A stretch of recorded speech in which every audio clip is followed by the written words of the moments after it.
حج اور قربانی، یہ تو ذوالحجہ میں کلائمیکس ہے عبادت کا، لیکن یہ ذوالحجہ کا پہلا پورا عشرہ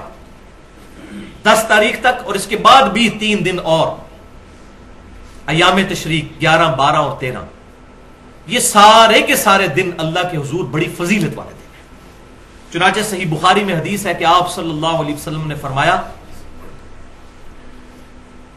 کہ باقی دنوں کی نسبت ان ذوالحجہ کے 10 دنوں میں کی گئی عبادت، اس کی فضیلت کو کوئی نہیں پہنچ سکتا۔ صحابہ اکرام علیہم رضوان نے عرض کیا کہ جہاد بھی نہیں، جو اسلام کا ایپیکس اور سمم بونم ہائیسٹ گڈ ہے، ایمینول کانٹ کی فلسفی میں ہائیسٹ گڈ کو کہتے ہیں سمم بونم۔ تو صحابہ نے پوچھا جہاد کرنے سے بھی افضل ہے اس میں نیک عبادت اور نیکی کے کام کرنا؟ تو آپ صلی اللہ علیہ وسلم نے فرمایا کہ ہاں جہاد سے بھی افضل ہے، مگر یہ کہ کوئی شخص مال اور اپنی جان لے کر اللہ کی راہ میں نکلے اور نہ مال واپس آئے نہ اس کی جان واپس آئے، یعنی وہ شہید کر دیا جائے، تو ایسا شخص ان 10 دنوں میں عبادت کرنے والے سے آگے نکل سکتا ہے، ورنہ خالی جہاد میں شریک ہونے والا بھی اس سے عبادت میں آگے نہیں نکل سکتا۔ الحمدللہ یہ حدیث انٹرنیشنل نمبرنگ کے مطابق صحیح بخاری میں 969 نمبر ہے، اور اس پر امام بخاری رحمۃ اللہ علیہ نے باب باندھا ہے جس میں تعلیقاً کچھ روایتیں لے کر آئے ہیں،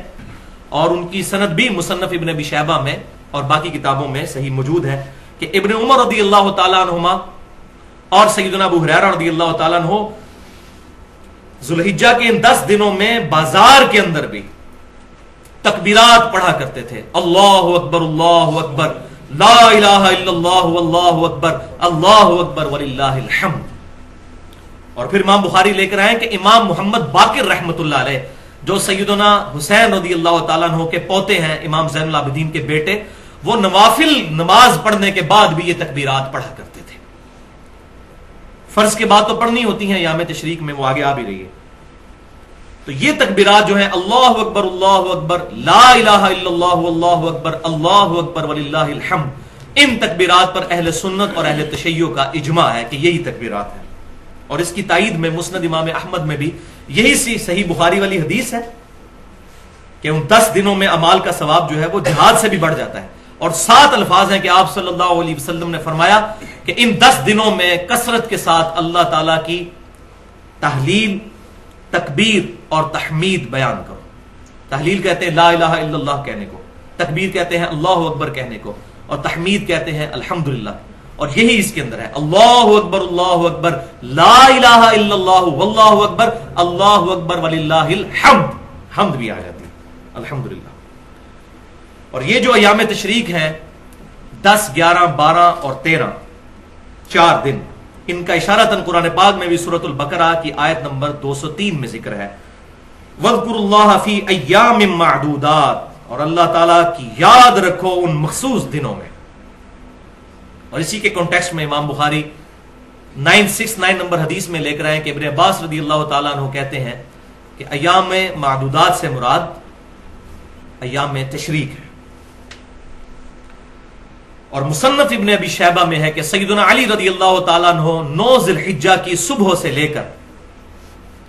13 ذی الحجہ کی مغرب سے پہلے تک یہ تکبیرات پڑھا کرتے تھے، جو الحمدللہ اہل سنت اور اہل تشیع کے ہاں یہ اجماعی مسئلہ ہے کہ حج والے دن یعنی 9 ذی الحجہ،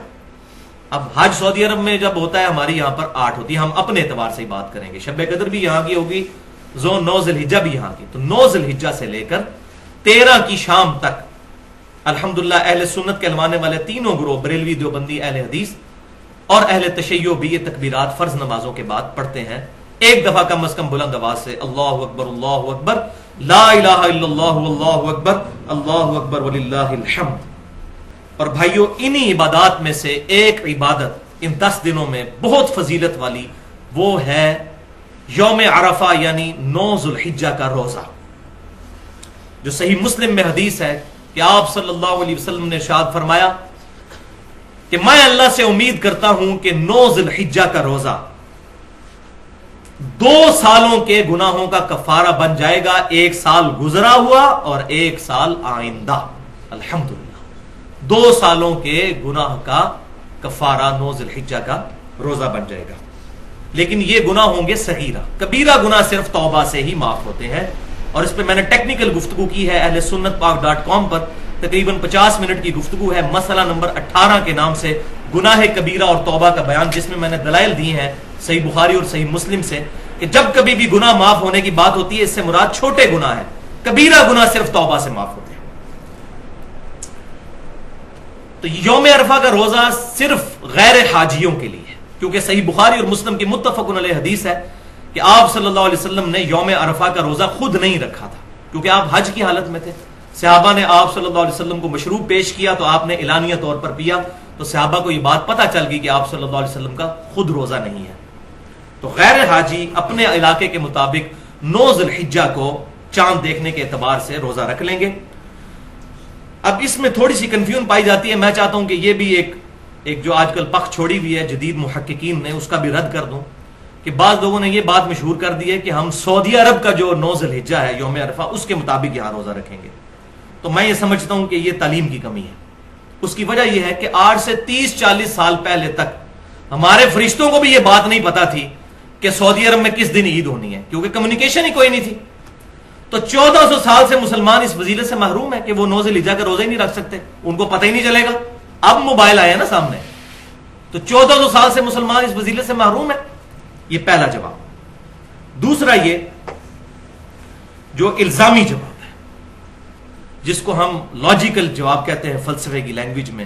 اور میں نے پنجابی میں اس کے لیے تھوڑا سخت لفظ رکھا ہے، لیکن وہ میں ٹرانسلیشن کے طور پر جو پنجابی ہے وہ پسند کرتے ہیں پکی الزامی جواب، وہ یہ ہے کہ اگر یہ منطق مان لی جائے کہ سعودی عرب کا جو ہے وہ 9 ذی الحجہ یا یوم عرفہ دیکھا جائے گا، تو امریکہ کے اندر